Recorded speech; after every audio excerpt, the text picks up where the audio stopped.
ಓಂ ಶ್ರೀ ಗುರು ಬಸವಲಿಂಗಾಯ ನಮಃ. ಶ್ರಾವಣ ಮಾಸದಲ್ಲಿ ಪೂರ್ವವಾಗಿ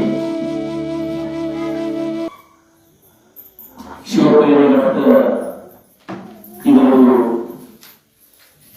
ಶ್ರೀಮಠದ ಪ್ರಾಂಗಣದಲ್ಲಿ 10ನೇ ದಿನದ ಚಲೋಪನ್ಯಾಸ ಕಾರ್ಯಕ್ರಮದ ಘನ ಅಧ್ಯಕ್ಷತೆಯನ್ನು ವಹಿಸಿಕೊಳ್ಳುವಂತಹ ಮಾತು ಶ್ರೀ ಶಿವಕಲ್ಯಾಣವರು. ಬಹುಶಃ ವೈದ್ಯೋ ನಾರಾಯಣ ಹರಿ ಎನ್ನುವಂತಹ ಒಂದು ಮಾತು ಇಂತಹ ವೈದ್ಯರಿಂದಲೇ ಬಹುಶಃ ಅಂತಹ ಒಂದು ಮಾತನ್ನು ಹೇಳಿರುವುದು ಅನ್ನೋದಕ್ಕೆ ಸಾಕ್ಷಿಯಾಗಿ ಇವತ್ತು ಆಹಾರದ ಪದ್ಧತಿಯ ಬಗ್ಗೆ, ನಮ್ಮ ಆರೋಗ್ಯದ ಬಗ್ಗೆ ಬಹಳಷ್ಟು ಮನಮುಟ್ಟುವಂತೆ ಮಾತನಾಡುವಂತಹ ವೈದ್ಯರಾದಂತಹ ಡಾಕ್ಟರ್ ಬಿ.ಪಿ. ಭುವನೇಶ್ವರ್ ಅವರಿಗೆ, ಹಾಗೆಯೇ ಇವತ್ತಿನ 10ನೇ ದಿನದ ವಚನೋಪನ್ಯಾಸ ಕಾರ್ಯಕ್ರಮದಲ್ಲಿ ಭಾಗಿಯಾದಂತಹ ಎಲ್ಲ ಶರಣರಿಗೆ ತಮ್ಮೆಲ್ಲರ ಅಂತರಾತ್ಮದಲ್ಲಿ ಪ್ರತಿಫಲಿಸುತ್ತಿರುವಂತಹ ಆತ್ಮಜ್ಯೋತಿಗೆ ನನ್ನ ಭಾಗದ ಕಲೆ ಮುಗಿದ ಕೈಗಳಿಂದ ಶರಣರು ಶರಣಾರ್ಥಿಗಳು. ನಿನ್ನೆಯವರ ವರುಣನ ಕೃಪೆಯಲ್ಲಿರೋ ಅಕೃಪೆಯಲ್ಲಿರೋ ಆಗ ನಾವು ಬಂದಾಗ ಅಕೃಪೆಯಾಗಿ ಯಾವುದೂ ಕೂಡ ಕೃಪೆ ಇಲ್ಲ. ಭಗವಂತ ನಿನ್ನೆ ವರುಣದೇವರನ್ನ ಬಹಳ ಸುದೀರ್ಘವಾಗಿ 5 ಕೂಡ ಮಳೆ ಆಯಿತು. ನಿನ್ನೆ ದಿನ ನಮ್ಮ ವಚನೋಪನ್ಯಾಸ ಕಾರ್ಯಕ್ರಮದಲ್ಲಿ ಸ್ವಲ್ಪ ವ್ಯತ್ಯಯವಾಗಿ ಕಾರ್ಯಕ್ರಮ ನಿನ್ನೆ ನಡೆಯಲಿಲ್ಲ. ಬಹುಶಃ ಇವತ್ತು ಸುದೀರ್ಘವಾಗಿ 50 ನಿಮಿಷಗಳ ಕಾಲ ನಮ್ಮ ಬದುಕಿಗೆ ಜ್ಞಾನ ಎಷ್ಟು ಮುಖ್ಯನೋ ಅಷ್ಟೇ ನಮ್ಮ ಆರೋಗ್ಯನೂ ಬಹಳ ಮುಖ್ಯ. ಅದಕ್ಕೆ ಹೇಳ್ತಾರೆ the first wealth is health ಅಂತ. ಆರೋಗ್ಯವೇ ಭಾಗ್ಯ. ಆರೋಗ್ಯವಂತ ಒಂದು ಸಂಪತ್ತನ್ನು ಕಲಿತಂದ್ರೆ ನನಗೆ ಉಳಿದ ಯಾವುದೇ ಸಂಪತ್ತು ಬೇಡ. ಆರೋಗ್ಯ ಸಂಪತ್ತಿತ್ತಪ್ಪ ಅಂದ್ರೆ ಎಲ್ಲಾ ಸಂಪತ್ತುಗಳು ಕೂಡ ನನ್ನನ್ನ ಹುಡುಕಿಕೊಂಡು ಬರ್ತವೆ ಅಂತ. ಆರೋಗ್ಯದ ಬಗ್ಗೆ ನಮಗೆ ಕಣ್ಣು ತೆರೆಸುವಂತಹ, ನಾವು ಏನೇನು ತಪ್ಪುಗಳನ್ನು ಮಾಡ್ತಾ ಇದ್ದೀವಿ ನಿಜ ಜೀವನದಲ್ಲಿ ಅನ್ನುವಂಥದ್ದನ್ನ ಬಹಳ ಅರ್ಥಪೂರ್ಣವಾಗಿ ಹೇಳಿದೆ. ನಾನಿವತ್ತು ಅನಿಷೇಧ ವರ್ಗಗಳ ಬಗ್ಗೆ ಮಾತಾಡ್ತಾ ಈಗಾಗಲೇ ನಾವು ಕಾಮ, ಕ್ರೋಧ, ಲೋಭ, ಮೋಹ ಆಗಿದೆ. ನಾನಿವತ್ತು ಬರಬೇಕಾಗಿರುವಂಥದ್ದು ಮದ ಅನ್ನುವಂಥದ್ದಕ್ಕೆ ಬಂದಿದ್ದೇನೆ. ಈ ಮದ ಅನ್ನುವಂಥದ್ದು ಬರಬೇಕಾದ್ರೆ ನನ್ನ ದೇಹದಲ್ಲಿ ಮೊದಲನೇದಾಗಿ ಈ ಮದ ಅನ್ನುವಂಥ ಪದ ಉತ್ಪತ್ತಿ ಆಗದೆ ನಾನು ಅನ್ನುವಂಥ ಮೂಲವಿಲ್ಲ. ಬಹುಶಃ ಅವರು ಮಾತಾಡ್ತಾ ಇವತ್ತೆಲ್ಲ ಆಸ್ಪತ್ರೆಗಳ ಸಂಖ್ಯೆ ಹೆಚ್ಚಾಗ್ತಾ ಇದೆ. ಆಸ್ಪತ್ರೆಗಳ ಸಂಖ್ಯೆ ಹೆಚ್ಚಾಗ್ತಾ ಇದೆ ಅಂದ್ರೆ ರೋಗಿಗಳ ಸಂಖ್ಯೆ ಹೆಚ್ಚಾಗ್ತಾ ಇದೆ. ರೋಗಿಗಳ ಸಂಖ್ಯೆ ಹೆಚ್ಚಾಗ್ತಾ ಇದೆ ಅಂದ್ರೆ ನಮ್ಮ ಆಹಾರ, ವಿಹಾರ, ಆಚಾರ, ವಿಚಾರದಲ್ಲಿ, ಆಹಾರ, ವಿಹಾರ, ಆಚಾರ, ವಿಚಾರದಲ್ಲಿ ನಾವೆಲ್ಲೋ ಎಡುತ್ತಾ ಇದ್ದೀವಿ. ಯಾವಾಗ ನನ್ನ ಆಹಾರದಂತೆ ಮನ ಅಂತ ಹೇಳ್ತದೆ, ನಾನು ಸೇವಿಸುವಂತ ಆಹಾರ ನನ್ನ ಮನಸ್ಸನ್ನ ನಿರ್ಧಾರ ಮಾಡುತ್ತೆ. ನೀವು ಎಂಥ ಕೆಲಸ ಮಾಡಬೇಕು, ಎಂಥ ಕೆಲಸ ಮಾಡಬಾರದು ಅಂತ. ಆಹಾರದಲ್ಲಿಯೂ ಕೂಡ ಸಾತ್ವಿಕ ಆಹಾರ ಅನ್ನುವಂಥದ್ದಲ್ಲಿ ತಾಮಸದ ಗುಣವಿರುವಂತ ಆಹಾರಗಳಿದಾವೆ, ರಜೋಗುಣವಿರುವಂತ ಆಹಾರದವ. ನಾವೆಲ್ಲರೂ ಕೂಡ ಸಾತ್ವಿಕವಾದಂತ ಆಹಾರವನ್ನ ಸೇವನೆ ಮಾಡಬೇಕು. ಬಹುಶಃ ನಾವು ಆಹಾರ ಅನ್ನುವಂಥ ವಿಚಾರವನ್ನು ತೆಗೆದುಕೊಂಡಾಗ ಸರ್ವಜ್ಞ ಬಹಳ ಅದ್ಭುತವಾಗಿ ತನ್ನ ತ್ರಿಪದಿಯಲ್ಲಿ ಬರೀತಾನೆ. ಆಹಾರವನ್ನು ನಾವು ಹೇಗೆ ಸೇವನೆ ಮಾಡಬೇಕು ಅನ್ನುವಂಥದ್ದು. ಹಸಿದು ಮತ್ತಿರಬೇಡ, ಬಿಸಿ ಬೇಡ, ತಂಗೋಣ ಬೇಡ, ವೈದ್ಯನನ್ನು ನೆನೆಸಲೇಬೇಡ ಸರ್ವಜ್ಞ ಅಂತ ಹೇಳ. ನೋಡಿ, ಹಸಿವಾಗಲೇ ನಾವು ಊಟ ಮಾಡೋದು. ಇವತ್ತು ಮಕ್ಕಳಿಗೆ ನಾವೆಲ್ಲ ಹೇಳಿದ್ವಿ, ನಾವೆಲ್ಲ ಫೀಡಿಂಗ್ ಕೆಲಸ ಬರೀ ಫೀಡ್ ಮಾಡೋದು. ಮೊದಲೆಲ್ಲ ಪ್ರಾಣಿ ಪಕ್ಷಿಗಳಿಗೆ ಫೀಡ್ ಮಾಡ್ತಿದ್ವಿ, ಆಹಾರವನ್ನ ಕೊಡೋದು, ತಿನ್ಸೋದು. ಇವತ್ತು ನಮ್ಮ ಮಕ್ಕಳಿಗೆ ಫೀಡ್ ಮಾಡಾಕತ್ತೀವಿ, ಅವು ಹಸಿವಲ್ಲಿಗೂ ತಿನ್ಸಾಕತ್ತೀವಿ. ಹಸಿಯದರೆ ಉಣಬೇಡ, ಹಸಿದು ಮತ್ತಿರಬೇಡ. ಹಸಿವಾಗೈತಿ, ಊಟ ಮಾಡೋ, ಊಟ ಮಾಡೋದು ಪುಸ್ತಕಗಳಿಲ್ಲ. ಇವತ್ತು ನೋಡ್ರಿ, ಮಂಗಳವಾರ ದಿನ ಸಂತೆ ನಡೆದೈತಿ, ಇಲ್ಲೆಲ್ಲ ಬಹಳಷ್ಟು ಜನ ವ್ಯಾಪಾರಸ್ಥರಿರ್ತೀವಿ. ತಾವು ಉಣ್ಣೋದನ್ನ ಮರಿತೀವಿ, ಹೊರತಾಗಿ ವ್ಯಾಪಾರ ಮಾಡೋದನ್ನ ಮರೆಯೋದಿಲ್ಲ, ಬಿಡೋದಿಲ್ಲ. ಇವತ್ತು ಬಿಸಿ ಶೆಡ್ಯೂಲ್, ನಾವು ಉಣ್ಣಾಗ ಸಹಿತ ಸಮಯವಿಲ್ಲ. ಹಸಿವಾಗ್ತೈತಿ, ಏನ್ ಮಾಡೋದು? ಗಿರಾಕಿ ಹೋಗ್ಬೇಕು. ಅದ್ರ ಕಟ್ಟಿ ನಾವು ಏನ್ ಮಾಡಾಕತ್ತೀವಿ? ಉದ್ಯೋಗ ಮಾಡಾಕತ್ತೀವಿ, ಸಂಪಾದನೆ ಮಾಡಾಕತ್ತೀವಿ. ಅಂದರೆ ಹಸಿವಾಗಿದ್ರೂ ನೀನು ಉಣದೇ ಇರುವಂತದ್ದು ಕೂಡ ನಿನ್ನ ಆರೋಗ್ಯದ ಮೇಲೆ ಪರಿಣಾಮ ಬೀರುತ್ತೆ. ಇನ್ನು ಬಿಸಿ ಬೇಡ, ಮಗುವಿಗೆ ಆಗಲಿ ನಮಗಾಗಲಿ ನಾವು ಬಿಸಿ ಬಿಸಿ ಎಂದರೆ ಆಗುವುದಿಲ್ಲ. ಆರೋಗ್ಯ ಬಿಸಿಲು 3 ಗಂಟೆ ಏನೆಲ್ಲ ಮಕ್ಕಳಿಗೆ ಟೈಮ್ ಕೊಡ್ತೀವಿ, ಬಿಸಿಯಾದ ಸುಡ್ತಿರ್ತದೆ. ಬಿಸಿ ಬೇಡ, ತಂಗುಳು ಮಗಳೇ ಬೇಡ ಅಂತ ಹೇಳ್ತಾರ. ಇವತ್ತು ಎಲ್ಲರ ಮನೆಗೂ ತಂಗಳು ಬೇಕಾಗ್ಯಾವ, ಎಲ್ಲರ ಮನೆಗೂ ತಂಗಳು ಬೇಕಾಗ್ಯಾವ. ಗೊತ್ತಾಗ್ತದೆ ತಂಗಳು ಬೇಕಾಗ್ಯಾವ. ಯಾಕೆ ಗಂಡಸರು ಹೇಳಿದ್ರಲ್ಲ, ಇವತ್ತು ಅಡಿಗೆ ಮಾಡೋದು 4 ಜನ ಆಗ್ತದ. ಏನು ಕಳವಳ ಆಗೋದು, ಗ್ಯಾಸ್ ಹಚ್ಚೋದು, ಕಳವಳ ಮಾಡೋದು. ಆಗ ತಂಗಳು ಬೇಕಾಗಿ ಭಾರಿ ಪ್ರಸಿದ್ಧ ಇರ್ತದೆ, ಉಣ್ಬಹುದು ಅಲ್ಲ. ತಂಗುಳನ್ನ ಬೇಡ ಅಂತ ಹೇಳ್ತದೆ. ಹಸಿಯದಿದೆ ಉಣಬೇಡ, ಹಸಿದು ಮತ್ತಿರಬೇಡ, ಬಿಸಿ ಬೇಡ, ತಂಗುಳನ್ನ ಬೇಡ, ವೈದ್ಯನನ್ನು ನೆನೆಸಲೇಬೇಡ. ಅಂದ್ರೆ ಆಹಾರ ತೆಗೆದುಕೊಳ್ಳುವಂತಹ ಪದ್ಧತಿಯಲ್ಲಿಯೂ ಕೂಡ ನಾವು ಏನ್ ಮಾಡಾಕತ್ತೀವಿ? ಎದುರುಕಾಯಿದ್ದೀವಿ. ಇವತ್ತು ಆಸ್ಪತ್ರೆಗಳು ಹೆಚ್ಚಾಗಲ್ಲ. ನಾವು ತಿಳ್ಕೋಬೇಕು, ಆರೋಗ್ಯದವನ್ನ ಕಾಪಾಡಿಕೊಳ್ಳುವುದರಲ್ಲಿ ನಾವು ಫೇಲ್ ಆಗ್ತಾ ಇದ್ದೀವಿ. ನಾವು ಸೇವಿಸುವಂತ ಆಹಾರ ಇವತ್ತು ಹೆಂಗಾಗಿದೆಪ್ಪ ಅಂದ್ರೆ, ಆಗ ಉದಾಹರಣೆ ಹೇಳಿದ್ರು, ಹಿಂದಕ್ಕ ನನ್ನ ಒಂದು ತಿಳುವಳಿಕೆ ನಾನು ಇನ್ನೂ ಹುಟ್ಟಿರ್ಲಿಲ್ಲ. ವರ್ಷ ಸಚ್ಚಿ ಬರ ಅಂತ ಹೇಳ್ತಾರ. ಎಷ್ಟು ಹೇಳ್ತಾರ?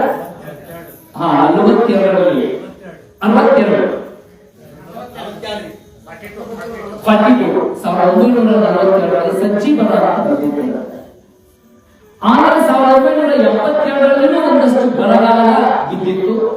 ಆಮೇಲೆ ಸ್ವಾತಂತ್ರ್ಯ ನಂತರದಲ್ಲಿಯೂ ಕೂಡ ಬರಗಾಲ ಬಿದ್ದು ಆಹಾರ ಇಲ್ಲದ ಸಂದರ್ಭದಲ್ಲಿ ಮಾನ್ಯ ಪ್ರಧಾನಮಂತ್ರಿಗಳಾದಂತಹ ಲಾಲ್ ಬಹದ್ದೂರ್ ಶಾಸ್ತ್ರೀಜಿ ಅವರು ಉಪವಾಸ ಮಾಡಿ ಆಹಾರವನ್ನು ಬಳಸಿ ಅನ್ನುವಂತ ಒಂದು ಪದ್ಧತಿಯನ್ನ, ಸಂಸ್ಕಾರವನ್ನ, ಸಂಸ್ಕೃತಿಯನ್ನ ತಂದರು. ಅಂದ್ರೆ ನಾವು ಆಹಾರ ಇತ್ತು, ಆಹಾರಕ್ಕಾಗಿ. ಅವ್ರು ಅಕ್ಕಿ ತಿನ್ನೋರೆಲ್ಲರೂ ಶ್ರೀಮಂತರಾಗಿದ್ರು, ಜೋಳದ ನುಚ್ಚು ತಿನ್ನೋರೆಲ್ಲ ಬಡವರಾಗಿದ್ರು. ಅಲ್ಲಿ ಬೆಲ್ಲದ ಚಾ ಮಾಡ್ಕೊಂಡು ಕುಡಿಯೋರು ಕೇಳಲಾಗಿದ್ರು, ಸಕ್ಕರೆ ಚಾ ಮಾಡ್ಕೊಳ್ಳೋರು ಬಹಳ ಶ್ರೀಮಂತರಾಗಿದ್ರು. ಇವತ್ತು ದೊಡ್ಡ ದೊಡ್ಡ ಶ್ರೀಮಂತರು ಎನಿಸಿಕೊಂಡವರು ಮದುವೆ ಹೋದ ತಮ್ಮ ಮನೆಯಲ್ಲಿರುವಂತ ಅದ್ದೂರಿ ಕಾರ್ಯಕ್ರಮದಲ್ಲಿ ಅನ್ನ ಮಾಡೋದು ರುಚಿ ಮಾಡಾಕತ್ತಾರ.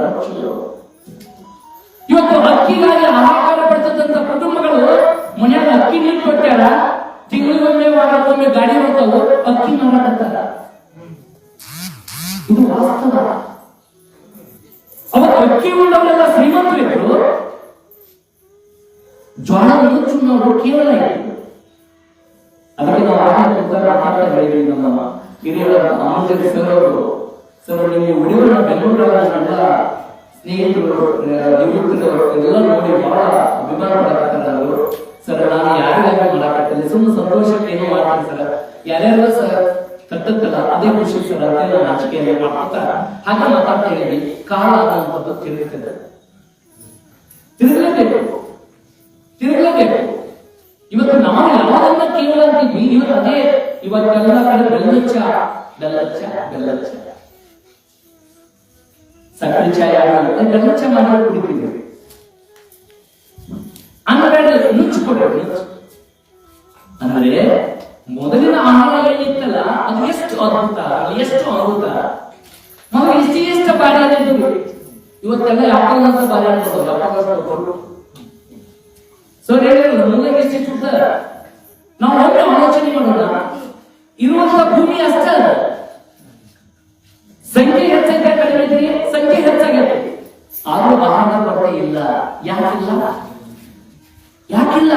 ನಾವು ಏನಂತೀವಿ, ವಿಜ್ಞಾನ ಬಂದು ಸಮೃದ್ಧಿ ಬಂದದ, ವಿಜ್ಞಾನದಿಂದ ಸಮೃದ್ಧಿ ಬಂದದ. ಹಂಗಾರೆ ಆ ಸಮೃದ್ಧಿ ಹೇಳದ ನಮ್ಮ ಆರೋಗ್ಯಕ್ಕೆ ಪೂರಕವಾಗಿದೆ. ನಾವು ಸೇವಿಸುವಂತ ಆಹಾರ ನಿಮಗೆಲ್ಲ ಗೊತ್ತಿರಲಿ, ಅಕ್ಕಿಯಲ್ಲಿ ಪ್ಲಾಸ್ಟಿಕ್ ಮಿಕ್ಸ್ ಆಗಿ ಬಂದದ್ದು. ನಮ್ಮ ತಾಲೂಕಿನಲ್ಲೇ ದೊಡ್ಡದಾದಂತ ಶಾಲೆಗಳಿಗೆ ಆ ಅಕ್ಕಿ ವಿತರಣೆಯಲ್ಲಿ ಪ್ಲಾಸ್ಟಿಕ್ ಸಿಕ್ತು. ಪ್ಲಾಸ್ಟಿಕ್ ಇವೆಲ್ಲ ಕಲಬೆರಕೆ, ಅಂದ್ರೆ ಮೋಸ, ವಂಚನೆ. ಜನ ಏನು ಯಾಕೆ ಬರ್ಬೇಕ, ನಾನು ಬರ್ಬೇಕು, ನನ್ನ ಬಟ್ಟು ಬರ್ಬೇಕು, ಲಾಭ ಬರ್ಬೇಕು. ಈ ರೀತಿಯಾಗಿ ನಾವು ತಿನ್ನುವಂತ ಆಹಾರದಲ್ಲೇ ಏನಾಗಬೇಕು, ಕಲಬೆರಕೆ ಆಗ್ತಾ ಇದೆ. ಹಾಗಾಗಿ ನಮ್ಮ ಆಹಾರ ಚೆನ್ನಾಗಿರಬೇಕು. ನಾವು ಒಂದಷ್ಟು ಆಹಾರ ಸೇವನೆ ಮಾಡಿದ ನಂತರ ಅದು ಕರಗಬೇಕಲ್ಲ.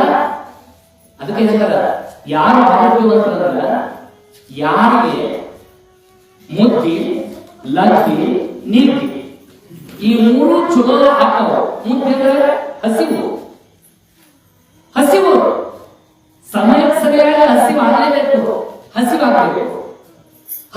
ಮೇಲೆ ಅದು ಏನಾಗಬೇಕು, ಲದ್ದಿ ಅಂದ್ರೆ ಜೀರ್ಣ, ಸರಿಯಾಗಿ ಜೀರ್ಣ ಆಗಬೇಕು. ಹೆಂಗ ನಿದ್ದಿ ಮಾಡ್ಬೇಕಂದ್ರ ಈ ಇದರ ನೋಡ್ರಿ, ಈ ಓಲ್ವ ಬಸ್ನ್ಯಾಗ ಒಂದು ಮಗುನ ಹೆಂಗ್ರಿ ತೊಟ್ಟಲ್ದಾಗ ಹಾಕಿದಾಗ ಸ್ವಲ್ಪ ಈಗ ತೂಗನ ಹೆಂಗ ಕಣ್ಣು ಮುಚ್ಚುತ್ತಲ್ಲ, ಹಂಗ ಯಾರ ನಿದ್ದಿ ಮಾಡಿದ್ರೆ ನೀವು ಆರೋಗ್ಯ ಮಾಡ್ತಾರೆ. ಯಾರಿಗೆ ಸಮಯಕ್ಕೆ ಸರಿಯಾಗಿ ಹೊಟ್ಟೆ ಸಿಗ್ತೈತಿ, ಹೊಟ್ಟೆ ಸರಿಯಾಗಿ ಒಂದದ್ದು ಜೀರ್ಣ ಆಗತಿ, ಜೀರ್ಣ ಆಗಿದ್ದು ನನ್ನ ದೇಹಕ್ಕೆ ಯಾವುದೇ ರೀತಿ ಅಡಚಣೆ ಇಲ್ಲದೆ ಸುಖವಾಗಿ ನಿಮ್ಗೆ ಕಲ್ಲು ಮುಳ್ಳಾಗ ಅನಿಸ್ರಿ ಅಲ್ಲಿ ನಿದ್ದಿ ಮಾಡಿದ್ರೆ ನಿಮ್ಗೆ ಏನಾಗ ಆರೋಗ್ಯ. ಇವತ್ತ ನಾವು ಆರೋಗ್ಯಕ್ಕಾಗಿ ಸ್ಲೀಪ್ ಲೈಕ್ ಚೈಲ್ಡ್ ಯಾರು ಕುರ್ಲಾ ಬೆಡ್ ಎಂತ ಬೆಡ್ ಹಾಕೊಂಡು ನಿದ್ದೆ ಬರಬಾರ್ದು.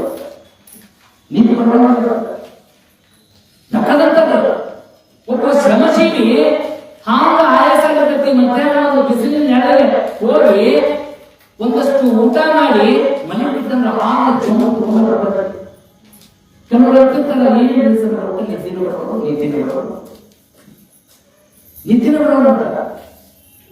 ಅಂದ್ರೆ ಯಾರ ಆಹಾರವನ್ನ ಚೆನ್ನಾಗಿ ಅಂದ್ರೆ ಹಸಿವಾಗಬೇಕು, ಹಸಿವಾಗಬೇಕು, ಉಳಿದಾಗ ಜೀರ್ಣ ಆಗಬೇಕು, ಜೀರ್ಣ ಆದ್ಮೇಲೆ ಸರಿಯಾದ ರೀತಿಯಲ್ಲಿ ನಮ್ಮ ನಿದ್ದೆ ಬರಬೇಕು. ಈ ಮುದ್ದಿ, ಲದ್ದಿ, ನಿದ್ದೆ ಈ ಮೂರು ಚೆನ್ನಾಗಿದ್ರೆ ನಾವೆಲ್ಲರೂ ಕೂಡ ಆರೋಗ್ಯ ಅಂತ ತಿಳ್ಕೋಬೇಕು.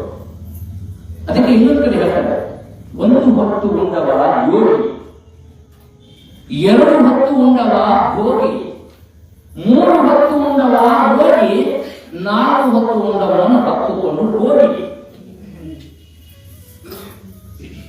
ಯಾಕೆ ಸಂತರು ಶರಣರು ಮಿತಹಾರಿಗಳಾಗಿದ್ದರು? ಯಾಕೆ ಮಿತಹಾರಿಗಳಾಗಿದ್ದರು? ಎಷ್ಟು ನಾವು ಆಹಾರವನ್ನು ಮಿತವಾಗಿ ಬಳಸ್ತೀವಿ ನೋಡಿ. ಉಸಿರಾಟ ಕ್ರಿಯೆಯನ್ನು ನಿಧಾನವಾಗಿ ಮಾಡಿ, ಆಮೇಲೆ ಅದರ ಉಸಿರಾಟ ಕ್ರಿಯೆ ಬಹಳ ನಿಧಾನ. ನಾವು ಎಷ್ಟು ಉಸಿರಾಟ ಕ್ರಿಯೆಯನ್ನು ನಿಧಾನವಾಗಿ ಮಾಡ್ತೀವಿ ಅಷ್ಟು ನಮ್ಮ ಆಯುಷ್ಯ ವೃದ್ಧಿ ಆಗುತ್ತೆ. ಅದಕ್ಕೆ ಯೋಗದಲ್ಲಿ ಹೇಳ್ತಾರೆ, ಯಮ, ನಿಯಮ, ಆಸನ, ಪ್ರಾಣಾಯಾಮ, ಪ್ರತ್ಯಾಹಾರ, ಧಾರಣ, ಧ್ಯಾನ, ಸಮಾಧಿ, ಅಷ್ಟಾಂಗ ಮಾರ್ಗಗಳು ಯೋಗದಲ್ಲಿ ಇರ್ತವೆ. ನಾವು ಈ ಒಂದು ಆಹಾರ ಪದ್ಧತಿಯನ್ನ ಸರಿಯಾಗಿ ಅಳವಡಿಸಿಕೊಂಡ್ಬಿಟ್ರೆ ನಮ್ಮ ನೋಡಿ, ಮೊದಲವರು ಒಂದು ಹೊತ್ತು ಊಟ ಮಾಡಿದವರು ಅತಿ ಆರಾಮ. ಇನ್ನು ಕೆಲವರು ಎರಡು ಹೊತ್ತು ಊಟ. ಈಗ ಬಹಳಷ್ಟು ಜನ ಎರಡು ಹೊತ್ತು ಬಂದು ನಿಂತಾರೆ, ಎರಡೇ ಹೊತ್ತು ಊಟ. ಯಾಕೆ ಎರಡು ಹೊತ್ತು ಊಟ ಕೂಡ ನಾವು ಭೋಗಿಗಳೇ, ನಾವು ಯೋಗಿಗಳಾಗಬೇಕು. ಯೋಗಿಗಳಂತಾಗಬೇಕಾದ್ರೆ ಒಂದೇ ಹೊತ್ತು ಊಟವನ್ನ ಮಾಡುವಂತ ನಮ್ಮ ವಿಜ್ಞಾನದಲ್ಲಿ ಇರುತ್ತೆ, ಒಂದು ಆಹಾರದ ನಂತರ ಕನಿಷ್ಠ 4 ಗಂಟೆಗಳ ಕಾಲ ಅಲ್ಲಿ ಜಠರದಲ್ಲಿ ಒಂದಷ್ಟು ಜೀರ್ಣಕ್ರಿಯೆ ಚಯಾಪಚಯ ಕ್ರಿಯೆ ನಡೆಯಲಿಕ್ಕೆ ಅವಕಾಶ ಕೊಡಬೇಕು. ನಾವು ಹಂಗಲ್ಲ, ಕಂಟಿನ್ಯೂ ಎಣ್ಣೆ ಮಲಗ ಹಾಕ್ತಿರ್ತಾವಲ್ಲ, ಹಂಗ ಹಾಕಿದ್ದ ಮಲಗ ಹಾಕಿದ್ದ. ಬಹುಶಃ ಇವತ್ತು ಸಕ್ಕರೆ ಕಾಯಿಲೆ ಜಾಸ್ತಿ ಆಗಿದೆ ಅನ್ನುವಂಥ ಇದಕ್ಕೆಲ್ಲ ಮೂಲ ಕಾರಣ ಒಂದು ನಾವು ಸೇವಿಸುವಂತಹ ಆಹಾರ ಮತ್ತೆ ವಿಹಾರ. ಬರೀ ಕುಂತು ಕೆಲಸ ಮಾಡುವಂಥದ್ದು. ಈಗ ನೋಡ್ರಿ, ಶುಗರ್ ಅನ್ನುವಂಥದ್ದು ಯಾರು ರೈತಾಕ ಕೆಲಸ ಅಥವಾ ಶ್ರಮ ಸಂಸ್ಕೃತಿಯಿಂದ ಕೆಲಸ ಮಾಡೋರಿಗೆ ಶುಗರ್ ಬಂದೈತೆ ಅಂತ ಏನಾರ ಹೇಳಿದ್ರು ಇದ್ರೂ ಕೂಡ ಅದು ಅಪರೂಪ. ಯಾಕಂದ್ರೆ ಶ್ರಮ, ಈ ದೇಹಕ್ಕೆ ಎಷ್ಟು ಶ್ರಮ ಪಡ್ತೀವಿ, ಎಷ್ಟು ಅದು ನಮ್ಮ ದೇಹದಿಂದ ಶಕ್ತಿ ಅದು ಬೆವರಿನ ರೂಪದಲ್ಲಿ ಹೊರಗಡೆ ಏನಾಗುತ್ತೆ, ಶುಗರ್ ಲೆವೆಲ್ ಕಡಿಮೆ ಆಗುತ್ತೆ ಅಂತ ವೈದ್ಯರು ಹೇಳಿದರು. ಹಾಗೆಯೇ ನಮ್ಮ ಹಿಂದಿನ ಕಾಲದಲ್ಲಿ ಯೋಚನೆ ಮಾಡಿ ಹುಣ್ಣಿಮೆ ಮತ್ತು ಅಮಾವಾಸ್ಯೆಗಳನ್ನು ಆಚರಣೆ ಮಾಡ್ಕೊಂಡು ಬರ್ತಿದ್ವಿ. ಇವತ್ತು ಹೆಂಗ ಹೊಟ್ಟೆಯನ್ಯಾಗ ಅಮಾವಾಸ್ಯೆಗೆಂದು ಹೋಳಿಗೆ ಕೊಡುತ್ತೇವೆ ಅಂತ ಹೇಳ್ಬಿಟ್ಟು ಅಮಾವಾಸ್ಯೆ ಹುಣ್ಣಿಮೆ. ಈಗ ಹಂಗೆ ಅವು ಚೇಂಜ್ ಮಾಡಿ ಪ್ರತಿದಿನವೂ ಹೋಳಿಗೆ ಊಟ ಸಿಗುತ್ತದೆ. ಮತ್ತು ಮನ್ಯಾಗ ಬರೀ ಮಗಳ ಚಾ ಏನೋ ಮಾಡಲಿ ಅದಕ್ಕೊಂದು ಮಿತವಾಗಿತ್ತು, ಹಿತಮಿತವಾಗಿತ್ತು. ಅದಕ್ಕೆ ಹೇಳ್ತಾರೆ ಹಿತವು ಮಿತವು ಋತುವು ಅಂತ. ಹಿತವಾದ ಆಹಾರವನ್ನ ಮಿತವಾಗಿ ಋತುಮಾನಕ್ಕೆ ತಕ್ಕಂತೆ ಸೇವಿಸಬೇಕು. ಅದಕ್ಕೆ ನಮ್ಮ ಪರಂಪರೆಯಲ್ಲಿ ಹೆಂಗಂದ್ರೆ ಆಹಾರದ ಪದ್ಧತಿಯನ್ನ ಮನೆಯಲ್ಲಿ ಅಡಿಗೆ ಮಾಡೋದು. ಈಗ ನೋಡಿ, ಶ್ರಾವಣದಾಗ ಎಲ್ಲ ಉಂಡಿ ಇದೊಂದ ಕ್ಷಣದಲ್ಲಿ ಮಾತ್ರ ಹೆಚ್ಚು ನಾವು ಬೆಲ್ಲವನ್ನ ಸಕ್ಕರೆಯನ್ನ ಸೇವಿಸುವಂತದ್ದು. ಇವತ್ತೇನಿಲ್ಲ, ಪ್ರತಿನಿತ್ಯ ಇರ್ತೈತೆ. ಆದ್ರೆ ಸೇವಿಸಲಿಕ್ಕೆ ನಮ್ಮ ದೇಹ ಒಗ್ತಾ ಇಲ್ಲ. ದೊಡ್ಡದೊಂದು ಶುಗರ್ ಫ್ಯಾಕ್ಟರಿನ ಕಟ್ಸಿನಿ, ಲಕ್ಷಾಂತರ ಟನ್ ಶುಗರ್ ಉತ್ಪಾದನೆ ಆಗುತ್ತೆ. ಅದರ ಒಂದು ಹರಡ ಶುಗರ್ ತಿನ್ನಕ್ಕೂ ಒಂದು ಕಾಳ ಅಲ್ಲ, ಒಂದು ಕಿವಿ ಶುಗರ್ ತಿನ್ನಕ ನನ್ನ ಹತ್ರ ಶಕ್ತಿ ಇಲ್ಲದಾಗಿದೆ. ಇದು ನಾವು ಸೇವಿಸುವ ಆಹಾರದಿಂದ. ಅದಕ್ಕೆ ಸರ್ವಜ್ಞ ಇನ್ನೊಂದು ಕಡೆ ಹೇಳ್ತಾನೆ, ಬಹಳ ಅದ್ಭುತವಾಗಿ ಹೇಳ್ತಾನೆ. ಹಿಂದೆಲ್ಲ ಊಟ ಮಾಡುವಾಗ ನಡೆದಾಡ್ತಿದ್ದೆ, ಒಂದ್ ಸ್ವಲ್ಪ ನಡೆದಾಡ್ತಿದ್ದೆ. ನಾನು ಅದನ್ನು ಹೇಳ್ತೀನಿ, ಆ ನಂತರ ವೈದ್ಯರಿಗೆ ಹೇಳಿದ್ರೆ ಅದರೆಲ್ಲ ಸರಿ ಅಂತ ಒಪ್ಕೊಳ್ಳಿ. ಉಂಡು 100 ಅಡಿ ಎನಿಸಿ ಕೆಂಡಕ್ಕೆ ಕೈಕಾಸಿ ಗಂಡು ಭುಜ ಮೇಲಾದ ಮಲಗೆದೊಡೆ ವೈದ್ಯನ ಮಿಂಡಕಾಮ ಸರ್ವಜ್ಞ ಅಂತ ಹೇಳಿದರು. ವೈದ್ಯನ ಗಂಡ ಅಂದ್ರೆ ಉಂಡು 100 ಅಡಿ ಎನಿಸಿ. ಇವತ್ತು ನಾವು ಊಟ ಮಾಡೋಣ ಸೀದಾ ನಮ್ಮ ಬೆಡ್ ಅಥವಾ ಟಿವಿ ಯಾಕೆ ಇವನ್ನೆಲ್ಲ ನಮ್ಮ ಪರಂಪರೆಯಲ್ಲಿ ಹೇಳ್ಕೊಡ್ತಾರೆ ಅಂದ್ರೆ, ನಮಗೆ ಏನೆಲ್ಲ ಸಂಪತ್ತು ಇದ್ರೂ ಕೂಡ ಶೂನ್ಯ. ನಮಗೆ ಬೇಕಾಗಿರುವಂತದ್ದು ಆರೋಗ್ಯ ಸಂಪತ್ತು. ಹಾಗಾಗಿ ಆಹಾರದಂತೆ ನಮ್ಮ ವಿಹಾರ ಇರಬೇಕು. ವಿಹಾರ ಅಂದ್ರೆ ನಾನು ಮಾಡುವಂತ ಕಾರ್ಯ, ಶ್ರಮ ಸಂಸ್ಕೃತಿಯಿಂದ ಕಾರ್ಯ ಮಾಡಬೇಕು. ಜೊತೆಗೆ ಆಹಾರ ವಿಹಾರ ವಿಚಾರಗಳು ನನ್ನಲ್ಲಿ ಯಾವತ್ತಿಗೂ ಎಂತಹ ವಿಚಾರಗಳಿರ್ಬೇಕಪ್ಪ ಅಂದ್ರೆ ಸಕಾರಾತ್ಮಕ ವಿಚಾರಗಳಿರಬೇಕು. ಪ್ರತಿಯೊಂದರ ಬಗ್ಗೆನೂ ಕೂಡ ಒಳ್ಳೆಯ ಆಲೋಚನೆಯನ್ನೇ ಮಾಡೋದು. ಯಾವುದೇ ರೀತಿಯಾದಂತಹ ಕೆಟ್ಟ ವಿಚಾರಗಳು ನನ್ನ ಮನಸ್ಸಿಗೆ ಬಂದ್ರೆ, ನನ್ನಲ್ಲಿ ಅವು ಉತ್ಪತ್ತಿ ಆದಂದ್ರೆ ನನ್ನ ಮನಸ್ಸು ವಿಚಲಿತಗೊಳ್ಳುತ್ತದೆ. ಯಾವಾಗ ಮನಸ್ಸು ವಿಚಲಿತಗೊಳ್ಳುತ್ತೋ ಅದು ಕೂಡ ಮನಸ್ಸು ಕೂಡ ನಮ್ಮ ಆರೋಗ್ಯದಲ್ಲಿ ಬಹಳ ಅದ್ವಿತೀಯವಾದಂತಹ ಪಾತ್ರವನ್ನು ವಹಿಸುತ್ತದೆ. ವಿಚಾರ ಅಂದ್ರೆ ಮನಸ್ಸು. ಹಾಗೆಯೇ ಎಲ್ಲಕ್ಕೂ ಮುಖ್ಯವಾಗಿ ಆಚಾರ, ಆಹಾರ ವಿಹಾರ ವಿಚಾರ ಆಚಾರ. ನನ್ನ ಇಲ್ಲಿ ಏನು ವಿಚಾರಗಳಲ್ಲ, ಒಳ್ಳೆ ವಿಚಾರ ಮಾಡ್ತೀನಿ. ಆ ಒಳ್ಳೆ ವಿಚಾರಗಳು ಆಚರಣೆಯಲ್ಲಿ ಬರಬೇಕು. ಆಮೇಲೆ ನಾವು ನೆನಪಿಸ್ಕೊಂಡ್ವಿ, ಇವತ್ತು ಆಸ್ಪತ್ರೆಗಳು ಹೆಚ್ಚಾಗ್ಯಾವ, ರೋಗಿಗಳು ಹೆಚ್ಚಾಗಿದೆ, ಆಸ್ಪತ್ರೆ ಹೆಚ್ಚಾಗ್ಯಾವ. ಇವತ್ತು ಸಣ್ಣ ಊರಾಗಳು ಕೂಡ ಸಣ್ಣ ಹೋಬಳಿ ಇರ್ತದ್ರೆ ಅಲ್ಲಿ ಒಂದು ಪೊಲೀಸ್ ಸ್ಟೇಷನ್ ಆಗೈತೆ. ಒಂದೊಂದು ತಾಲೂಕಾ ಹೋಬಳಿ ಮಟ್ಟದಲ್ಲಿ ಒಂದೊಂದು ಕಾನೂನು ಸೇವಾ ಕೇಂದ್ರಗಳಾಗ್ಯಾವ, ಕೋರ್ಟ್ಗಳಾಗ್ಯಾವ. ಇವು ಹೆಚ್ಚಾಗ್ಯಾವ ಅಂತ ಖುಷಿ ಪಡ್ಬೇಕಾಗಿಲ್ಲ. ಪೊಲೀಸ್ ಸ್ಟೇಷನ್ ಹೆಚ್ಚಾಗ್ಯಾವು, ಕೋರ್ಟ್ಗಳು ಹೆಚ್ಚಾಗ್ಯಾವ ಅಂತ ನಾವು ಖುಷಿ ಪಡ್ಬೇಕಾದಂತ ಅಗತ್ಯ ಇಲ್ಲ. ನಾವು ಹೆಚ್ಚು ಏನಾಗ್ಯಾವಪ್ಪ ಅಂತಂದ್ರ ಮಾನವೀಯ ಮೌಲ್ಯಗಳಿಂದ ದೂರ ಸರಿದೀವಿ. ನಮ್ಮ ಆಚಾರ ವಿಚಾರಗಳಲ್ಲಿ ಏನಾಗತ್ತಪ್ಪ ಅಂದ್ರ ನಕಾರಾತ್ಮಕ ಚಿಂತನೆಗಳು, ಒಳ್ಳೆದಾಗಬೇಕನ್ನುವಂಥದ್ದಿಲ್ಲ, ಬರೀ ಕೆಟ್ಟದ್ದನ್ನೇ ಮಾಡುವಂಥದ್ದು. ಏನು ಬಸವಣ್ಣನವರು ಸಪ್ತ ಸೂತ್ರಗಳನ್ನ ಹೇಳಿಕೊಟ್ರಲ್ಲ, ಅಳಬೇಡ, ಕಲಬೇಡ, ಹಸಿಯ ನುಡಿಯಲು ಬೇಡ, ಮುನಿಯಬೇಡ, ಅಣ್ಣನಿಗೆ ಅಸಹ್ಯ ಪಡಬೇಡ, ಕನ್ನ ಗಮನಿಸಬೇಡ, ಇದೇ ಅಂತರಂಗ ಶಕ್ತಿ, ಇದೇ ಬಹಿರಂಗ ಶಕ್ತಿ ಅಂತ ಹೇಳಿಲ್ವಾ? ಈ ಸಪ್ತ ಪಾತಕಗಳು ಅಂತ ಹೇಳಿದ್ರು, ಅದೇ ಪಾತಕಗಳು ಇವತ್ತು ಹೆಚ್ಚಾಗಿದ್ದಾವೆ. ಬಸವಣ್ಣನ ನಾಡಿನಲ್ಲಿ ಇವತ್ತು ಕೋರ್ಟು ಕಚೇರಿಗಳು, ಪೊಲೀಸ್ ಇಲಾಖೆಗಳು, ಪೊಲೀಸ್ ಸ್ಟೇಷನ್ಗಳು ಹೆಚ್ಚಾಗಲ್ಲ, ಅಪರಾಧಗಳು ಹೆಚ್ಚಾಗಲ್ಲ. ನಾವೆಲ್ಲ ತಲೆ ತಗ್ಗಿಸಬೇಕು. ಅಪರಾಧಗಳು ಹೆಚ್ಚಾಗಿದ್ದಕ್ಕೆ ಅವೆಲ್ಲ ಅಲ್ಲ, ನಾವೇ ಚೆನ್ನಾಗಿದ್ದೇವೆ. ಇವೆಲ್ಲ ಯಾಕೆ ಬರ್ತಿದ್ವು? ಅದಕ್ಕೋಸ್ಕರ ಇವತ್ತು ಮದ ಅನ್ನುವಂಥದ್ದು, ನಾನೆಲ್ಲ ಸಾಧಿಸ್ಬಿಟ್ಟಿನಿ, ನನ್ನ ಮುಂದೆ ಯಾರು, ನಾನೇ ದೊಡ್ಡವ, ನಾನೇ ಶ್ರೇಷ್ಠ, ನನ್ನಿಂದಲೇ ಅಲ್ಲ. ಈ ನಾನು ನಾನು ನಾನು ಅನ್ನುವಂಥದ್ದು, ಮೆಚ್ಚುಗೆ ಗಳಿಸಿಕೊಳ್ಳುವಂಥದ್ದು, ಆ ಮೆಚ್ಚುಗೆ ಗಳಿಸಿಕೊಳ್ಳುವಲ್ಲಿ ಹುಚ್ಚುತನವನ್ನ ಮೆರೆಯುವಂಥದ್ದು. ಇವತ್ತು ನಾನೇನೋ ಒಬ್ಬ ದೊಡ್ಡವಾಗಿರ್ತೀನಿ ಅಂತ ತಿಳ್ಕೊಂಡು ನಾನು ಏನ್ ಬೇಕಾಗಲ್ಲ ಹುಚ್ಚುತ್ತರಂಗ ಮಾತಾಡುವಂಥದ್ದು, ಹುಚ್ಚುತ್ತರಂಗ ಮಾಡೋದು, ಕ್ರೌರ್ಯವನ್ನು ಮೆರೆಯೋದು, ಇನ್ನೊಬ್ಬರನ್ನ ಭಯಭೀತರನ್ನಾಗಿ ಮಾಡೋದು, ಇವೆಲ್ಲವುಗಳು ಕೂಡ ಹೆಚ್ಚಾಗ್ತಾ ಹೋಗಿವೆ. ಇದಕ್ಕೆ ಬಹುಮುಖ್ಯ ಕಾರಣ ನಾವು ಸೇವಿಸುವಂತಹ ಆಹಾರ. ನಾನು ಆಗಲೇ ಹೇಳಿದೆ, ಆಹಾರದಂತೆ ನಮ್ಮ ಮನಸ್ಸಿರುತ್ತೆ. ಅಥವಾ ನಾವು ಎಲ್ಲಿ ಆಹಾರವನ್ನು ಸೇವನೆ ಮಾಡ್ತೀವಿ, ಅದೇ ಒಂದು ದೇವಸ್ಥಾನದಲ್ಲಿ ನೀರು ಅಲ್ಲಿರೋದು, ಅಲ್ಲಿ ಮುಂದ್ಗಡೆ ಇಟ್ಟಿರುವಂತದ್ದು ಒಂದು ಸಣ್ಣ ಗ್ಲಾಸ್ ಅಲ್ಲಿ ಇಟ್ಟಿರುವಂತದ್ದು ನೀರು, ನಾವು ನೀರು ಅಂತೀವಿ. ಅದಕ್ಕೆ ಏನಂತೀವಿ? ತೀರ್ಥ ಅಂತೀವಿ. ಈ ಚೆರೆಯಾಗ ನೀರು ಅಂತೀವಿ.